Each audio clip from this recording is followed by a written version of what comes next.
ফেসবুকে অ্যাড হতে পারি? হ্যাঁ ডেফিনেটলি, ফ্রেন্ডস তো এটা হয়ে যায়। তুমি জানো ভালোবাসার মানে কি? মানে কি?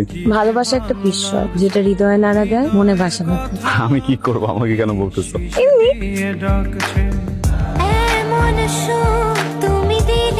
বলো তো, ইতিহাসের বুকে কিভাবে ভালোবাসা টিকিয়ে রাখা যায়? কিভাবে? ভালোবেসে। চলো দুপুরে একসাথে লাঞ্চ করি। খেতে ইচ্ছে হচ্ছে না এখন। জি স্যার, সামনে তো অনেক ভালো রেস্টুরেন্ট আছে, আমার খিচুড়িটা খুব পছন্দ, চলো যে। চলো। ঝামেলা করে ফেললাম, ও আমাকে লাঞ্চের জন্য বলছিল। এখন রাগ করেছে, যাও রাগ ভালো।